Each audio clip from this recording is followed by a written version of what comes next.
이사야 53장 7절에서 9절까지의 말씀입니다. 그가 곤욕을 당하여 괴로울 때에도 그 입을 열지 아니하였으며 마치 도수장으로 끌려가는 어린 양과 털 깎는 자 앞에 잠잠한 양같이 그 입을 열지 아니하였도다. 그가 곤욕과 신문을 당하고 끌려갔으니 그 세대 중에 누가 생각하기를 그가 산자의 땅에서 끊어짐은 마땅히 형벌받을 내 백성의 허물을 인함이라 하였으리요. 그는 강포를 행치 아니하였고 그 입에 쾌사가 없었으나 그 무덤이 악인과 함께 되었으며 그 묘실이 부자와 함께 되었도다. 이 이사야 53장은 메시아장이라 일컬음받는 유명한 장입니다. 우리 주님께서 우리 죄를 위하여 육신을 입고 이 땅에 오시고 고난당하시고 우리 죄를 지고 죽으셨으나 그렇게 하심으로 우리에게 구원을 베푸셨고 하나님의 영광을 드러내신다는 사실을 잘 예언하고 묘사한 장입니다. 그러나 이 53장에 묘사된 이러한 메시아에 대한 예언과 그 순환에 관한 묘사는 이사야에 있어서는 그 의미가 좀 다릅니다. 우리가 신약에서 예수님이 이 땅에 오시고 십자가를 지신 사건을 알고 있기 때문에 그의 받으신 순환과 또 승귀와 허락하신 구원에 대하여 우리가 이 53장을 즐겨 인용하지만 이사야 전체를 놓고 보면 53장의 위치나 53장에서 하고자 하는 얘기는 굉장히 독특한 것입니다. 우리는 이사야 전체에서 말하자면 이런 두 가지 내용을 보았습니다. 하나는 이스라엘이 하나님의 선민과 신정 국가로서의 왕국에 실패했다 하는 사실을 확인했습니다. 저들은 결국 저들이 자초한 심판으로 바벨론 포로로 그 하나님의 특별한 선택과 복주신 간섭하신 왕국을 파멸하고야 말았습니다. 그러나 하나님께서는 이 바벨론 포로를 예언하는 때부터 동시에 저들의 귀환과 구원을 약속하고 있는 것을 이사야에서 봅니다. 이스라엘이 심판을 받고 포로가 되는 것은 분명히 저들이 하나님 앞에 그 약속을 지키지 않고 그 신앙을 순종하지 않아서 자초한 벌입니다마는 포로된 곳에서부터의 귀환과 그 구원은 저들에게 회개를 요구하거나 뭐 어떤 자격과 조건을 요구하심 없이 하나님의 은혜와 주권에 의한 구원일 것을 선언하고 있습니다. 바로 이 문제에서 우리는 이스라엘의 실패와 하나님의 구원이라는 이 두 주제 사이에 이해해야 하는 몇 가지 문제가 있음을 발견하게 됩니다. 어차피 하나님의 은혜와 능력으로 구원할 것이라면 왜 심판 자체를 면제해 주시지 않는가라는 것이 하나의 문제가 됩니다. 그러나 여러 번 말씀드렸다시피 우리에게 구원의 조건, 성공의 이유가 없다는 것과 하나님으로부터만 구원과 승리와 성공이 있다는 것을 대조하기 위한 심판, 곧 포로됨과 하나님의 무조건적인 은혜에 의한 구원을 이렇게 역사적으로 증거해냈어야 했다라고 말씀드렸습니다. 그러나 이 문제에는 하나 더 나아가서 이렇게 구원하시는 하나님이 우리에게 말하자면 현실과 이해관계라는 측면에서의 선택을 요구하는 것보다 더 뛰어난 하나님의 우리 아버지 되심이라는 것을 성경은 사실 제일 큰 주제로 다루고 우리에게 가르치고 싶어 하는 것입니다. 그것이 오늘 우리가 보는 이사야 53장의 메시아 순환과 그 사역과 승규에 관한 이사야적 시각인 것입니다. 이사야 52장 13절부터 보시면 이렇게 간단하게 이 메시아 사역을 그 가장 큰 특징을 묘사하고 있습니다. 여호와께서 가라사대 보라 내 종이 형통하리니 밭으로 높이 들려서 지극히 존귀하게 되리라. 이왕에는 그 얼굴이 타인보다 상하였고 그 모양이 인생보다 상하였으므로 무리가 그를 보고 놀랐거니와 후에는 그가 열방을 놀랄 것이며 열왕은 그를 인하여 입을 봉하리니 이는 그들이 아직 전파되지 않은 것을 볼 것이요 아직 듣지 못한 것을 깨달을 것임이라 하시니라. 이걸로 사실 메시아 사역의 핵심이 드러나 있죠. 뭐죠? 그가 어떻게 비하되며 그리고 어떻게 나중에 존귀하게 되는가 하는 것이 말하자면 이사야에서 보는 메시아에 관한 묘사에 굉장히 중요한 초점인 것입니다. 물론 이 예수님의 비하와 승귀라는 것이 우리를 위한 대속사역을 인한 성육신과 십자가를 지시는 순환과 부활 승천이라는 내용을 이렇게 압축한 것이라 얼마든지 얘기할 수 있습니다. 그러나 이제 53장을 보면 53장은 전체가 이렇게 됐습니다. 12절로 돼 있고 처음은 성육신 하셔서 오신 메시아의 그 볼품없음, 비하된 것이 묘사되고 그 다음에 그가 당하시는 순환, 그리고 그가 그 순환을 오늘 우리가 본문으로 읽은 내용같이 7, 8, 9절에 나오는 바와 같이 그가 이 조롱과 순환을 감수하신 것, 말없이 감수하신 후 그 다음에 마지막 10절부터 12절까지 그의 승리와 의의가 기록되어 있습니다. 그러니까 지금 이런 52장 13절, 14절, 15절로 초점화된 그 특징이 이렇게 간결하게 묘사된 시각을 가지고 보신다면 이 높으신, 이 존귀한 그의 사역에 있어서나 그의 신분과 권위에 있어서나 이 존귀하신 성자 하나님이 또 그를 보내신 성부 하나님이 심판받게 만들어낼 줄 모르는 이스라엘을 구원하기 위하여, 아니 우리 얘기하자면 전 인류를 위하여 조롱을 받으시며 고난을 받으시는 것을 감수하신다는 사실입니다. 마치 53장을 보면 인간이 심판자 같고 하나님이 죄인인 것 같은 꼴이더라 이거죠. 뭘 드러내려고 그래요? 우리 하나님이 어떤 분이신가? 하나님에게만 진리가 있고 생명이 있고 영원이 있고 복이 있고 의가 있고 평강이 있고 우리의 필요한 모든 것이 있다. 우리 누누이 신자들이 가져야 하는 신앙상의 내용으로 익혀야 하는 내용들입니다. 그걸 왜 필요로 해요? 우리가 하나님의 자녀로 하나님의 형상대로 지음을 받았기 때문에 신적인 하나님이 주시는 바의 내용이 아닌 것으로는 우리를 채울 수도 없고 우리를 만들어낸 그 수준과 그 영광을 이룰 수가 없기 때문에 그래요. 하나님에게만 우리의 필요한 것이 있어요. 그가 주셔야 돼요. 그러나 이런 기계적이거나 이해타산적 차원에서가 아니라 한 걸음 더 나아가 하나님이 우리의 아버지가 되려 하신다는 거예요. 하나님은 우리를 그의 자녀로 요구하는 거예요. 그러니까 부자지간이라는 건 그래요. 아버지 마음에 안 들면 안 돼요. 또 자녀는 부모를 닮아야 되는 거예요. 그 시각과 그 이유가 우리 성부 하나님이 말하자면 존귀하신 하나님이 우리를 고치고 구원하기 위하여 기꺼이 인간의 손에 죽으시러 조롱을 받고 침뱉음을 받고 뺨을 맞으면서 이 일을 감수하시는 거예요. 이 성경이 우리에게 알게 하고 싶어 하는 거예요. 너희를 부르신 하나님이 누구냐? 너희를 향하신 그 하나님이 어떤 사랑을 베푸셨느냐?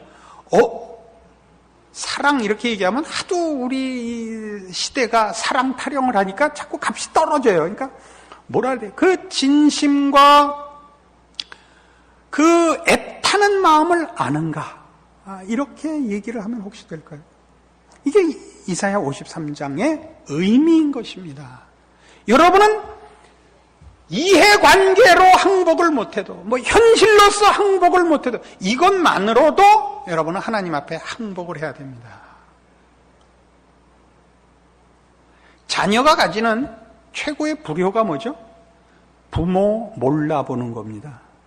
부모를 잘 모시고 부모의 말을 잘 듣고 이전에 부모를 인정해야 됩니다. 부모를 인정하지 않는 것보다 더 큰 불효는 없습니다. 지금 이사야 53장이 우리에게 가르치는 것은 부모와 자식 중에 누가 더 자격 있냐 그런 얘기입니다. 이런 표현을 하니까 좀 애매해졌죠. 누가복음 15장으로 가봅시다. 신약성경 121페이지 누가복음 15장 11절입니다. 여러분 잘 아시는 탕자의 비유입니다. 탕자의 비유라고 아마 그 제목을 단 것은 그렇게 적합하지 않는데 어떻게 그렇게 됐는지는 잘 모르겠습니다. 이제 살펴보면 제가 하는 말을 이해하실 것입니다. 잘 아시는 대로 어느 사람에게 두 아들이 있었는데 둘째가 아버지한테 자기 상속의 몫을 달래갖고 먼 나라로 가서 허랑방탕해서 다 쓰고 돌아오는 장면입니다. 원래 유대인 사회에서는 그 살아계신 아버지한테 자기 재산을 달래는 것은 아버지 보고 죽으라 그러는 것과 뜻이 같은 겁니다. 아버지가 죽어야 재산을 넘기는 법이기 때문에 살아생전에 재산 달래는 건 말이 되지 않는 것입니다. 하여튼 그건 그대로 두고 그래서 이제 이 둘째 아들이 나가서 돈 다 탕진하고 나중에 굶주려서 죽게 돼서 돌아옵니다. 뭘 하나 아느냐 하면 우리 아버지는 그 하인들에게조차 넉넉하게 주셨다. 그러니까 내가 남의 집에서 돼지치기 하다 보니까 굶어 죽게 생겼거든요. 그러니까 차라리 아버지한테 가서 하인 노릇을 하면 굶어 죽진 않을 것이다. 그게 이제 돌아오는 이유죠. 18절 내가 일어나 아버지께 가서 이르기를 아버지여 내가 하늘과 아버지께 죄를 얻었사오니 지금부터는 아버지 아들이라 일컬음을 감당치 못하겠나이다. 나를 품꾼의 하나로 보소서 하리라 하고 이에 일어나서 아버지께로 돌아가니라. 아직도 상거가 먼데 아버지가 저를 보고 측은히 여겨 달려가 목을 안고 입을 맞추니 아들이 가로되 아버지여 내가 하늘과 아버지께 죄를 얻었사오니 지금부터는 아버지 아들이라 일컬음을 감당치 못하겠나이다 하나 아버지는 종들에게 이르되 제일 좋은 옷을 내어다가 입히고 손에 가락지를 끼우고 발에 신을 신기라. 그리고 살찐 송아지를 끌어다가 잡으라. 우리가 먹고 즐기자. 이 내 아들은 죽었다가 다시 살아났으며 내가 잃었다가 다시 얻었노라 하니 저희가 즐거워하더라. 그래서 이 상거가 뭔데 벌써 아버지가 알아보고 나오는 장면 같은 것으로 우리가 아버지가 매일 기다렸다는 사실을 알 수가 있습니다. 그리고 아무것도 묻지 않고 아들을 다시 반겨서 자식은 자기가 한 짓을 아니까 아들이 아니고 하인으로 쳐주십시오. 하지만 아버지는 아들의 신분을 회복시켜주고 기뻐서 마을 잔치를 열더라라는 비유입니다. 그랬더니 25절 맏아들은 밭에 있다가 돌아와 집에 가까웠을 때 풍류와 춤추는 소리를 듣고 한 종을 불러 이 무슨 일인가 물은데 대답하되 당신의 동생이 돌아왔으며 당신의 아버지가 그의 건강한 몸을 다시 맞아들이게 됨을 인하여 살찐 송아지를 잡았나이다 하니 저가 노하여 들어가기를 즐겨 아니하거늘 아버지가 나와서 권한대 아버지께 대답하여 가로되 내가 여러 해 아버지를 섬겨 명을 어김이 없거늘 내게는 염소 새끼라도 주어 나와 내 벗으로 즐기게 하신 일이 없더니 아버지의 살림을 창기와 함께 먹어버린 이 아들이 돌아오매 이를 위하여 살찐 송아지를 잡으셨나이다. 아버지가 이르되 예 너는 항상 나와 함께 있으니 내 것이 다 네 것이로되 내 동생은 죽었다가 살았으며 내가 잃었다가 얻었기로 우리가 즐거워하고 기뻐하는 것이 마땅하다 아니라. 이거는 어떤 사람의 비유입니다. 두 아들을 가진 어떤 사람입니다. 이 어떤 사람은 우리 성부 하나님이십니다. 아들 둘을 뒀는데 아들이 다 아들 노릇을 못하고 있죠. 그러나 아버지는 아버지 노릇을 하는 정도가 아니라 너무나 멋지고 훌륭한 아버지십니다. 이 재산 달래서 나갔다가 돌아온 아들을 늘 문 밖에서 기다렸던 아버지며 그의 죄를 용서하고 그의 아들의 신분을 회복하고 모든 동네에 기뻐 잔치를 연 아버지며, 첫째 아들은 나는 아버지랑 밤낮 살아도 해준 거 없습니다 할 때 뭐라고 하셨죠? 내 것이 다 내 거 아니냐. 거기다 더 붙이니까 네가 잡아먹고 싶으면 아무 때나 잡아먹어라. 이게 아버지십니다. 이게 말하자면 이사야 53장이 우리에게 보여주는 겁니다. 우리가 하나님 앞에 범죄하여 죽게 됐죠. 이 비유에서는 그래도 굶어 죽게 돼서 이 아들이 찾아왔지만 우리는 죽게 됐는데 모르고 있죠.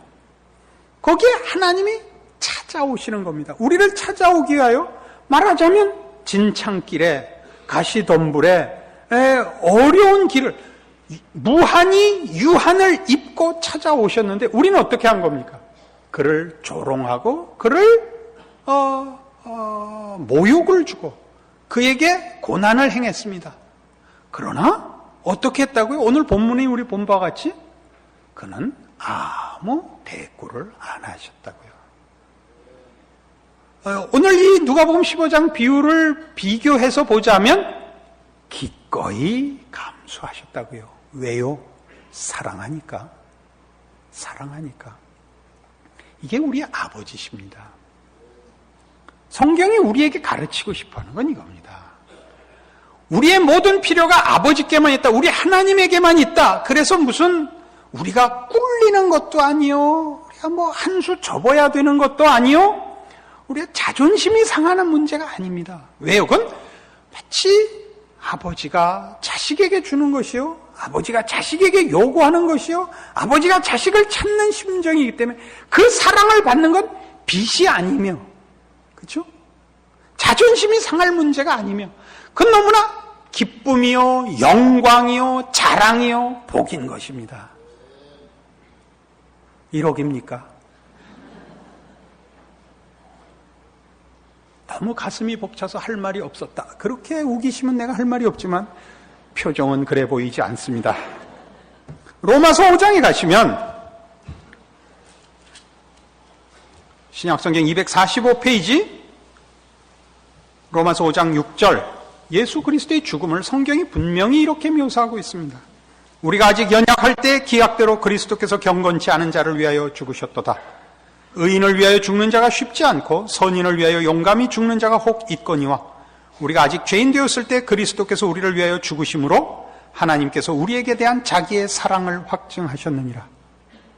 우리가 아직 죄인 되었을 때라는 건 우리가 우리의 처지를 알고 하나님께 도우심을 구했다든가 뭐 우리의 잘못을 알고 회개를 했다든가 우리의 처지를 알고 뭐 한숨을 쉬었다든가 이런 것 있기 전에 여러분 자녀를 길러봐서 아시죠? 자녀를 왜 우리가 매질을 하며 왜 우리가 자녀에게 잔소리를 쏟아붓습니까? 자녀가 깨달을 때까지 놔두면 끝장이 나버리니까 망하기 전에 끝장이 나기 전에 개입할 수밖에 없는 것입니다. 보통 부모들이 자녀를 때리거나 자녀에게 잔소리를 했을 때 그게 자녀들에게 이해되지 않는 이유가 뭐죠? 자식들은 왜 맞는지, 왜 잔소리를 들어야 되는지 아직 모르거들랑요. 그때 들어가셔야 됩니다. 깨달은 다음에 하자. 그러면 무덤에 가서 해야 돼요. 그러니까 할 수 없이 먼저 들어가죠. 뭘 감수하고? 우리 부모는 친부모가 맞나? 이걸 감수하고 들어가는 거예요. 에? 우리 부모님은 이렇게 훌륭한 목사님과 사모님이신데 이런 막말을 하나? 어떻게 안 그래요? 사랑하는데 놔둘 수 없는데 생각을 해봐요. 어떻게 그걸 넘어가요? 그럼 어떻게 망한 다음에 어떻게 하겠다는 거예요? 속에 불이 붙는데 개입하는 거죠. 그것이 이사야 53장입니다. 우리가 우리 하나님 아버지에 대해 우리를 위해 오신 성자 예수 그리스도에 대해 우리는 도무지 분별이 없고 철이 없고 진상을 모르고 그저 무식의 극치와 우리 죄성의 최악의 반응을 했을 뿐입니다. 그걸 신파조로 이러자는 게 아니고 그걸 뚫고 들어오신 우리 하나님에 대하여 여러분이 제대로 된 항복과 이해를 가지시라 이겁니다. 그래서 신약성경 392페이지에 가시면 요한일서 4장에 기독교 신앙의 최고의 정수를 그런 차원에서 사랑으로 드는 것입니다. 보십시다. 392페이지 요한일서 4장 7절입니다. 사랑하는 자들아, 우리가 서로 사랑하자. 사랑은 하나님께 속한 것이니 사랑하는 자마다 하나님께로 나서 하나님을 알고 사랑하지 아니하는 자는 하나님을 알지 못하나니 이는 하나님은 사랑이심이라. 하나님의 사랑이 우리에게 이렇게 나타난 바 되었으니 하나님이 자기의 독생자를 세상에 보내시면 저로 말미암아 우리를 살리려 하심이니라. 사랑은 여기 있으니 우리가 하나님을 사랑한 것이 아니요 오직 하나님이 우리를 사랑하사 우리 죄를 위하여 화목제로 그 아들을 보내셨음이라. 이게 사랑입니다. 그러니까 잘 생각해 보세요. 그 아까 본 탕자의 비유, 우리 보통 말하는 탕자의 비유에서 둘째 아들이 허랑방탕하고 돌아왔는데도 꾸짖지 않고 그를 반기고 그를 씻기고 새 옷을 입히고 신발을 신기고 가락지를 끼우고 살찐 송아지를 잡아 축하를 하는 아버지를 보는 큰아들이 철이 들었다면 뭐라고 반응했겠습니까? 고마우신 우리 아버지,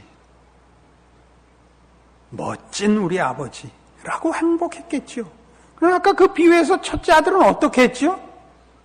나는 충성하고 나는 가출도 안 하고 나는 아버지 옆에서 늘 일했는데 준 게 뭐예요? 라고 했다니까요. 무슨 얘기를 하고 싶어요, 성경이? 여러분들의 신앙에 넉넉지 못한 부분은 어디서 나오죠? 여러분이 하나님으로부터 받은 사랑이 무엇인지 모르는 데서부터 나와요. 여러분, 첫아들같이 불평을 하죠. 하나님 믿고, 하나님 편들고, 오늘도 땡땡이 치지 않고 교회 나왔는데 하나님 해주신 게 뭐예요? 뭐라 그랬어요, 아까? 내 것이 다 네 것 아니냐. 이거 왜 모르세요? 여러분은 하나님의 자녀며 하나님을 아버지라 부르며 예수 그리스도의 이름으로 언제든지 뛰어 들어갈 수 있으며 온 천하와 역사 앞에 하나님의 자녀로 기도할 수 있는 사람입니다. 여러분이 이 나라를 지키며 이 시대를 지키며 하나님 나라를 완성하며 하나님의 사랑을 증거하며 하나님의 손길이며 기적의 이유며 역사가 방향을 트는 목적인 것입니다. 그거 말고 훨씬 자잘한 거 해달라는 거죠. 해주고 계십니다. 그거. 뭘 위해서요? 궁극적인 영광과 승리와 복된 것을 위하여. 여러분이 잘못 구하고 어리석고 무지하여 구하는 모든 헛된 것들을 차단하시고 진정한 가치와 진정한 복과 영원토록 없어지지 않을 것으로 여러분에게 채우기 위하여 하나님이 그렇게 여러분을 인도하사 여러분이 마땅히 빌 바를 알지 못하나 성령님께서 여러분을 위하여 말할 수 없는 탄식으로 기도하사 우리가 아직 죄인 되었을 때 그 아들을 보내신 하나님이 우리의 필요를 그의 지혜와 능력으로 채우시며 인도하사 마침내 승리와 감사와 찬송을 받아내실 것입니다. 이것이 여러분의 운명이요, 여러분이 가지는 신앙 고백의 참된 내용인 줄 아시는 하나님을 아버지라 부르는 고백의 기적이요 특권인 것을 기억하고 살아가시기 바랍니다. 기도하십시다. 하나님 아버지 은혜를 감사합니다. 하나님을 아버지라 부르며 하나님의 자녀라 일컬음을 받으며 언제든지 주의 이름으로 기도하러 들어가는 우리는 하나님의 백성이요 자녀입니다. 우리가 기도하면 비가 내리고 우리가 기도하면 해가 나고 우리가 기도하면 하나님이 은혜를 베풀고 기적을 베풀고 한 나라의 역사를 바꾸는 것을 믿습니다.